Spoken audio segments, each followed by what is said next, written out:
Fala, galerinha do Dominantes Online, tudo bem com vocês? Mais uma aulinha de química, mais uma aulinha de funções orgânicas e agora a gente vai falar sobre os aletos orgânicos. O que é isso? Aletos, Bruno? Bom, aletos, se não me falha a memória, Bruno, tem a ver com aqueles caras lá, os halogênios, é isso aí mesmo. Bom que você lembrou, né? E que são os halogênios? Os halogênios são aquele grupo da tabela periódica conhecido como grupo 17, né?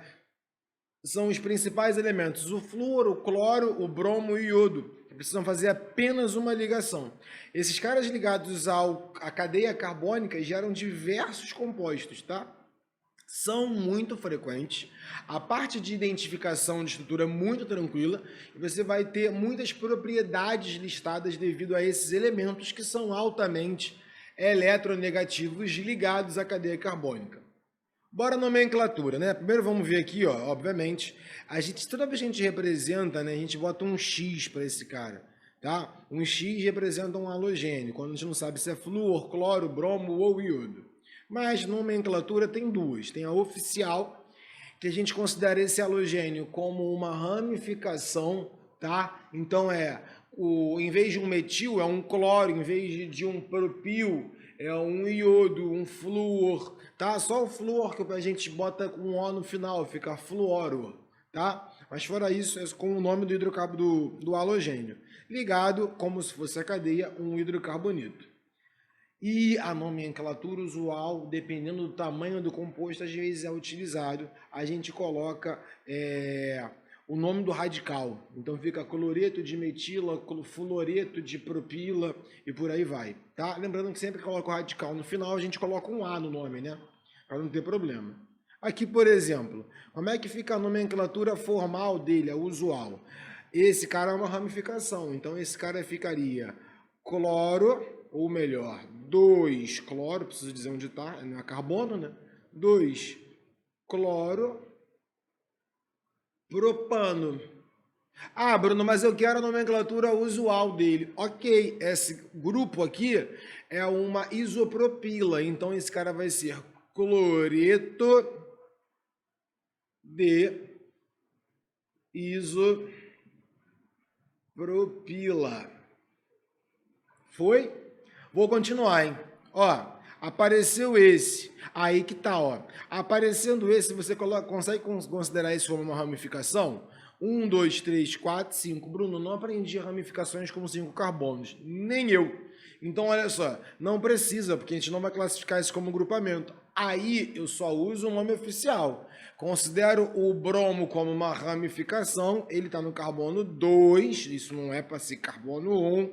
Carbono 1 é aqui, carbono 2, carbono 3 e carbono 4. Isso aqui é uma ramificação também. 3-metil, 2-bromo, butano. Dificuldade? Depois a gente volta. A gente fala ali. Beleza? Tá, olha para cá. E esse caso? Esse caso, será que eu consigo fazer? Vamos pensar aqui junto. Primeiro, o mais fácil. Flúor. Só que a gente vai falar fluoro, lembra? No caso do ali, fluoro, né? Sempre tem que acabar na consoante. Cloro, bromo, iodo, fluoro. Tá?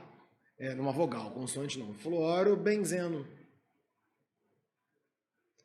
Dá para fazer como ramificação? Acho que dá. Você consegue lembrar qual é o nome desse grupamento quando ele é uma ramificação?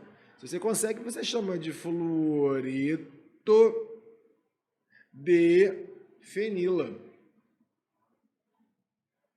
Tá aí as duas formas de nomes dos aletos. A Bruno acabou? Não, porque também tem os aletos de acila. Acila são os grupamentos provenientes dos ácidos. Os aletos descritos anteriormente ou são de alquilas, que são dos alcanos, ou arilas, que são dos aromáticos. Os acila tem associado a ele um carbono com dupla O. Substitui o grupo OH por um grupo X, né, por um halogênio. Aí você vai ter um aleto de acila. Como é que a gente dá nome a esse cara? é mais fácil usar a nomenclatura usual para esses compostos, porque são compostos pequenos também. Não são tão frequentes, mas são pequenos. O nome do ácido a gente só substitui, para não ter problema, e fica assim, ó, por exemplo, etanóico, fica etanoíla, né? Você vai tirar esse óico por ila, porque se tornou uma ramificação, né? Mas aí você bota cloreto de etila é uma coisa, cloreto de etanoíla é diferente. Esse oíla é um grupo acila. Oíla significa que tem esse O, está associado também diretamente à dupla O. Tá bom? Para não ter problema, porque é a mesma coisa que a gente fazia lá nas amidas, não é? A amida também tinha um grupo acila e era etanoamina. Tinha o O e depois virava, desculpa, etanoamida. E tinha o O depois a dupla ali, tá? Você vai ver muito presente na sua prova os aletos. Por quê? Porque ou vai aparecer sobre a estrutura e as características, ou vai aparecer presente em outras questões. As moléculas estão associadas a diversas problemáticas do nosso cotidiano.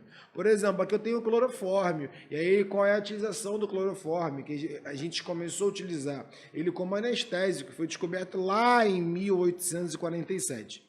Hoje a gente não usa mais ele como anestésico, a gente tem outras substâncias menos tóxicas para o nosso organismo.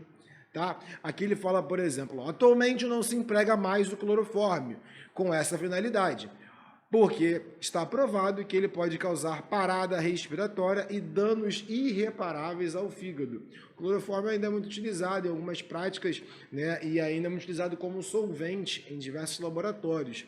É um carbono ligado a 3 cloros, então seria triclorometano, aqui o nome, ó, triclorometano, nome usual, clorofórmio. CFC, muito falado, né? CFC é uma sigla, né? No mesmo carbono tem cloro e tem flúor, tá? Beleza? E aí esses caras são chamados de CFC e eram utilizados muito em propelentes de aerosol. Qual era a maior problemática desses caras? Esses caras eles reagiam com o ozônio da atmosfera, com O3, transformando o ozônio em O2, né, como um catalisador. Então, ele não se degradava essa matéria, esse CFC, e ele continuava constantemente transformando o ozônio em oxigênio, gerando o que a gente conhece como os buracos da camada de ozônio, tá? E o DDT, o DDT é um dos mais famosos falados de estrutura. Olha que interessante. Aqui tem 2 benzenos ligados por um carbono, e aí nesse carbono aqui está ligado em umas 3 cloros, então são 5 cloros. Aí ele chama de dicloro difenil, né, como se fosse isso aqui, um clorofenil, ligado a esse carbono, né, e seriam 2. Né? E aí um carbono tem tricloro e no outro carbono tem o dicloro de difenil. Nomenclatura pesada, jamais seria cobrada uma nomenclatura de um composto desse para vocês.